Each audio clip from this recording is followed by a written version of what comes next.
Welcome back to my channel.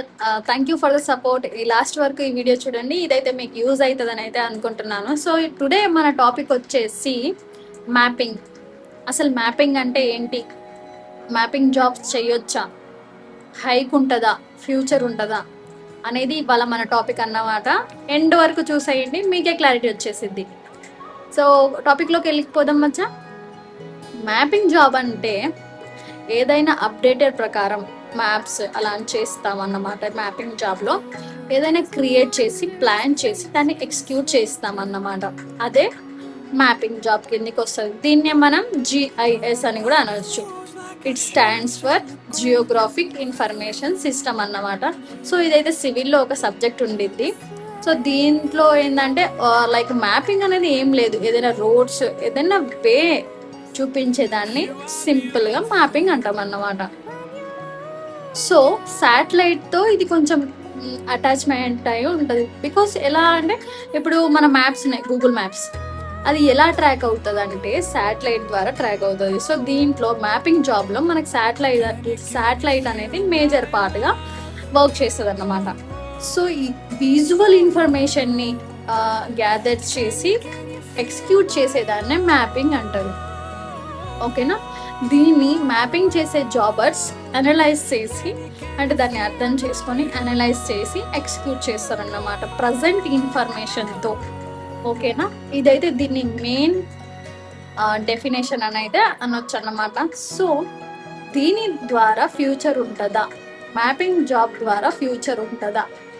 నేనైతే obviously ఉండదు అనే చెప్తాను. బికాస్ ఒక అబ్బాయి ఒక ఫ్యామిలీని పోషించాలి అంటే నియర్లీ 60,000 టు అబోవ్ ఉంటే కానీ ఫ్యామిలీని రన్ చేయలేరు. Yes or no? So yes. So మ్యాపింగ్లో ఎంత చేసినా కూడా 40-50,000 కంటే క్రాస్ చేయలేము, ఎన్ని ఎక్స్పీరియన్స్ ఉన్నా, ఎంత ఎక్స్పీరియన్స్ ఉన్నా. అండ్ సెక్యూర్ సంగతికి వస్తేనా, MNCs అక్కడ ఇక్కడ సెక్యూర్ ఉంటుంది, మిగతా స్టార్టప్ కంపెనీస్లో ఎక్కువ సెక్యూర్ అనేది ఉండదు. అబ్బాయిలకైతే మ్యాపింగ్ జాబ్ అనేది టెంపరీగా ఓకే, బట్ పర్మనెంట్గా మ్యాపింగ్లోనే ఉండిపోతాము అని అంటే అది కాదన్నమాట.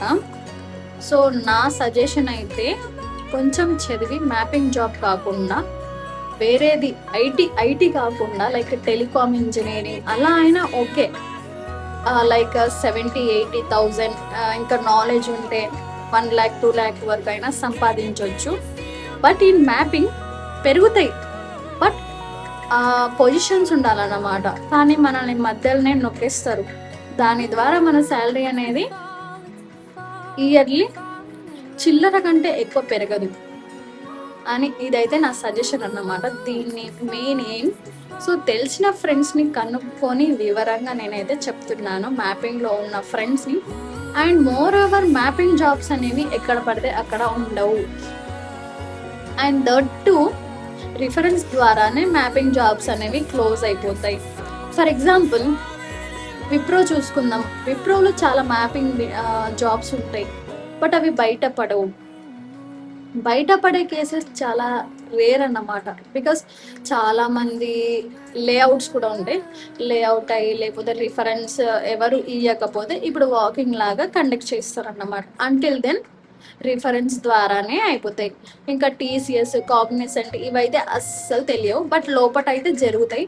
సో ఎవరైతే తెలిసిన వాళ్ళు ఉండి ఉంటే ఓకే, బట్ స్టార్టింగ్లో బాగానే ఉంటుంది, బట్ ఎండింగ్కి వచ్చాక మిడిల్ ఆఫ్ ద జాబ్ ప్రాసెస్లో షిఫ్ట్ కొట్టాలంటే చాలా ప్రాబ్లం అవుతుంది అన్నమాట. ఎందుకంటే ఎక్కువ ప్యాకేజ్ ఇచ్చి అసలు ఎక్కడ కన్సిడర్ చేయరు. సో మేజర్ ప్రాబ్లం అక్కడ క్రియేట్ అవుతుంది అన్నమాట. అండ్ అసలు శాలరీ స్ట్రక్చర్ ఎలా ఉంటుంది మ్యాపింగ్లో అన్నది మేజర్ క్వశ్చన్ అందరికీ. సో శాలరీ స్ట్రక్చర్స్ చూసుకుంటే స్టార్టింగ్లో 1.8 ఇస్తాడు వాడు. ఆ 1.8లో మనకు టేక్ హోమ్ వచ్చేసి 13.5, 14 అంతే. ఆఫ్టర్ డిడక్షన్ ఇంతే వస్తాయన్నమాట. చాలా తక్కువ. 1 to 3 years తర్వాత అది కొంచెం పెరిగిద్ది, లైక్ ఇంత అంతకు మించి పెరగదు.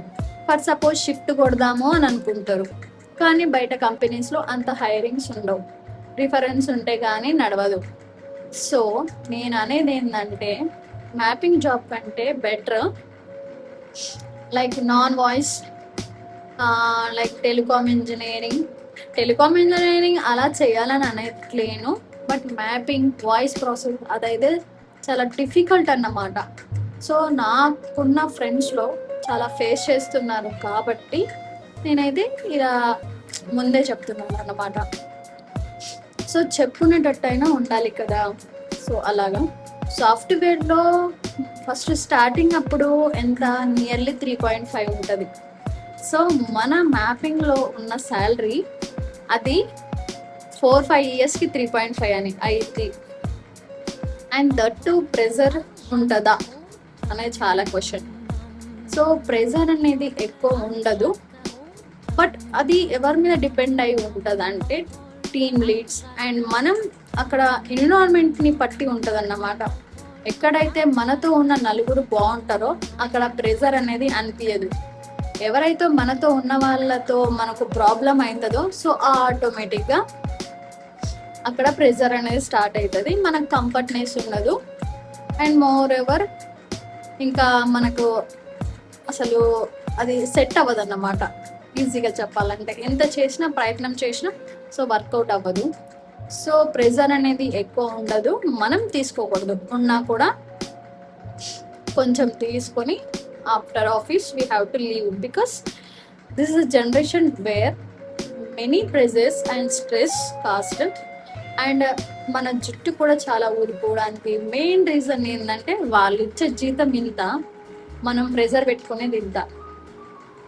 సో ప్రెజర్ వద్దు, స్ట్రెస్ వద్దు, చేసేంత వరకు చెయ్యి, సీదా బయటకు వచ్చాయి అంతే.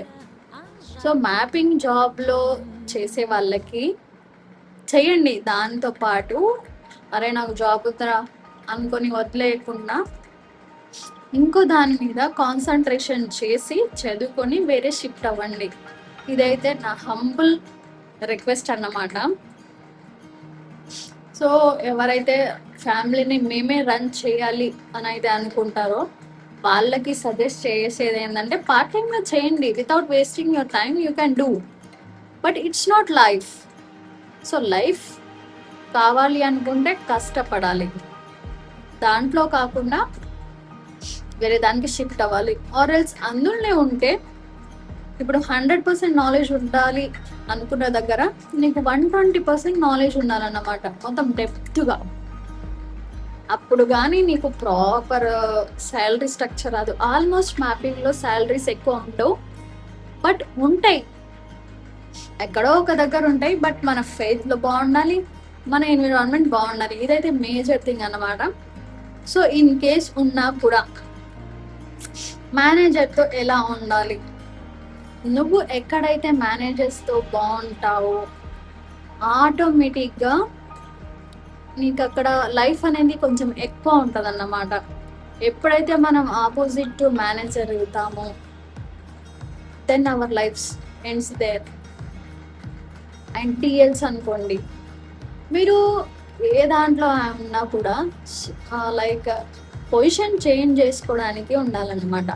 అంత నాలెడ్జ్ పెంచుకొని ఇప్పుడు ఫర్ ఎగ్జాంపుల్ ఇప్పుడు జూనియర్గా జాయిన్ అయితే రేపటి రోజు మీరు సీనియర్ అవ్వాలి, దాని తర్వాత మీరు టీఎల్ అవ్వాలి, దాని తర్వాత మేనేజర్, సీనియర్ మేనేజర్, అలా అవ్వడానికి ప్రయత్నిస్తే అది ఏ ప్రాసెస్లో అయినా okay get in.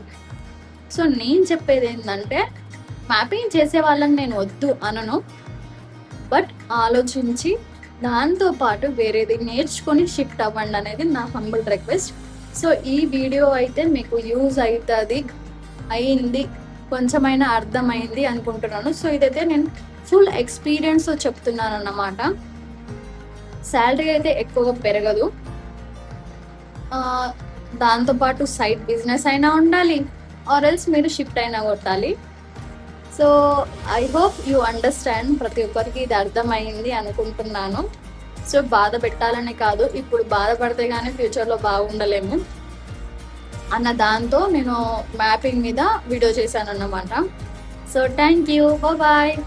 subscribe to my channels. Thank you for the watching.